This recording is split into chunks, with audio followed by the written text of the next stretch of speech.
जय हिंद, नमस्कार साथियों। सैनिक वेलफेयर अपडेट्स में हम 4 पॉइंट साथ बात करेंगे। नंबर 1 में ओआरओपी एरियर के बारे में, नंबर 2 में सर्कुलर 568 में पेंशनर्स को स्पर्श का क्या आया है जवाब, वो देखते हैं। नंबर 3 में हम देखेंगे कि बोनस की मांग फिर से वित्त मंत्री को लिखा पत्र। चौथे में बात करेंगे एएफटी चंडीगढ़ के जस्टिस के ट्रांसफर पर ऑनरेबल सुप्रीम कोर्ट का क्या फैसला है, उसको देखेंगे। वीडियो शुरू करूं उससे पहले आपसे मेरा अनुरोध रहेगा, चैनल में जुड़े रहने के लिए चैनल को सब्सक्राइब करें तथा साथ में बेल आइकॉन की घंटी जरूर दबाएं। तो चलो शुरू करते हैं एक एक करके। नंबर 1 ओआरओपी एरियर के बारे में। ये एक पेंशनर्स का सवाल था और काफी पेंशनर्स और फैमिली पेंशनर्स का ये मुद्दा रहा है दोस्तों। ओआरओपी एरियर जब से लागू हुआ है, पेंशनर्स या फैमिली पेंशनर्स जो भी हो, सबकी समस्या बनी हुई है। अभी समस्या इसलिए मैं कह रहा हूँ, किसी को पहली किस्त मिली, किसी को दूसरी किस्त मिली, किसी को तीसरी किस्त का इंतजार है, लेकिन इसके पीछे कुछ वजह भी है जिसकी वजह से किसी को फर्स्ट किस्त मिली है तो सेकंड किस्त नहीं मिली। उसका रीजन ये है कि इसी बीच बैंक से जो स्पर्श में भारी मात्रा में पूर्व सैनिकों का माइग्रेशन हो रहा है, उसका यह एक कारण रहा है। उसकी वजह से भी पेंशनर्स को इसका समय से भुगतान नहीं हो पा रहा है। तो इसमें ऐसे पेंशनर्स को ध्यान देने की जरूरत है और अपना स्पर्श से अप्रोच कर सकते हैं। उसके माध्यम है ग्रीवेंस डाल सकते हैं और एक टोल फ्री नंबर भी जो दिया गया है, जो कि आपको ऑफिस टाइम में रिंग करने से उस पर जरूर जवाब मिलता है। ओआरओपी एरियर की तीसरी किस्त कब तक मिलेगी? अब तीसरी किस्त की जहां तक हम बात करें दोस्तों, जैसे कि हमें पता है, ये जैसे आप देख पा रहे हैं 28 अप्रैल 2023 का, उसमें क्लियर लिखा गया है पैरा 2। अब बाकी का जो इंस्टॉलमेंट था उसको ये डेट मेंशन की थी उसने 31/8/2023 को, 30/11/2023 और बचे हुए 28/2/2024, यानी कि जो अब नेक्स्ट थर्ड इंस्टॉलमेंट मिलेगा 30 नवंबर 2023 को, उसका लास्ट डेट होगा। ऐसी उम्मीद की जाती है कि नवंबर 1 या 2 वीक तक ये इंस्टॉलमेंट मिलना आपको शुरू हो जाएगा दोस्तों। अब बढ़ते हैं अगली अपडेट की तरफ। सेकंड में सर्कुलर 568 का जो पेंशनर्स को क्या जवाब दिया है स्पर्श ने, उसमें ये कहा गया है, पहले हमें ये समझने की जरूरत है कि सर्कुलर नंबर 568 क्या है दोस्तों। पीसीडीए ने 13 अक्टूबर 2016 को यह सर्कुलर निकाला था, जिसमें प्री 2006 के जेसीओज वार्स पेंशन भोगियों की पेंशन में संशोधन हुआ था, जिसमें जो संशोधन पेंशन को के लिए 33 वर्ष की सेवा को अलग रखना था, अर्थात इसको हम linking of qualifying service of 33 years for revised pension के नाम से ये सर्कुलर निकला था।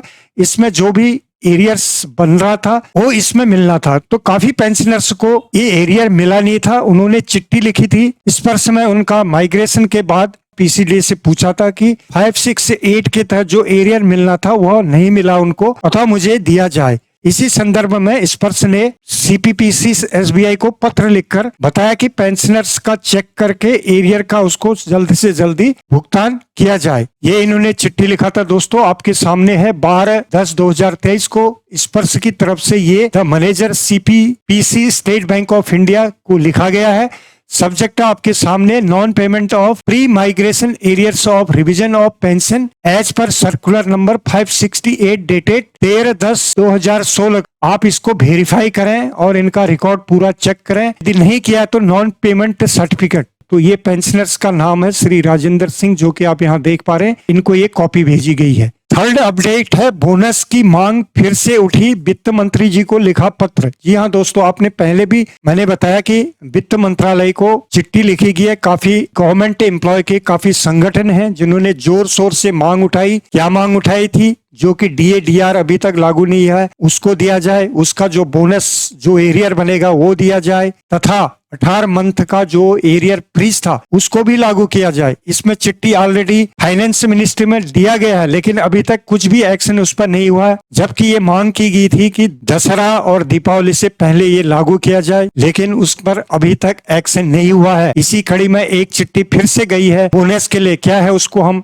समझते हैं दोस्तों। ये जैसे आप देख पा रहे हैं, confederation of central government employ and workers के द्वारा ये 13/10/2023 को लिखी गई है Shrimati Nirmala Sitharaman, honourable finance minister. Subject grant of bonus to eligible employ of centre autonomous bodies. अब यहाँ पर ऑटोनोमस बॉडीज जो होती है दोस्तों, ये एक सेंट्रल गवर्नमेंट का ही पार्ट होता है, जिसको हम हिंदी में स्वायत्त निकाय कर्मचारी बोलते हैं। ऑटोनोमस बॉडी यह स्वतंत्र है, लेकिन कुछ इसमें अधिकार सेंट्रल गवर्नमेंट का होता है, जैसे कि कुछ फाइनेंशियल मैटर, तो ये मैटर जो था 2015 से 2016 तक, इससे पहले इनको बोनस दिया जाता था, लेकिन ये बंद कर दिया था 2015-16 के बाद, इनको मिला नहीं है। यह कहकर सेंट्रल गवर्नमेंट ने कि यह सेंट्रल गवर्नमेंट एम्प्लॉय का पार्ट नहीं है, तो इसके लिए भी मांग उठी है दोस्तों। ये चिट्ठी फाइनेंस मिनिस्ट्री में गई है, तो time to time finance ministry में इसका इंटीमेशन भी जा रहा है, पत्र के द्वारा भी जा रहा है, और दबाव भी उस पर बनाया जा रहा है। आने वाले समय में, जैसे मैंने कहा था कि इलेक्शन भी है,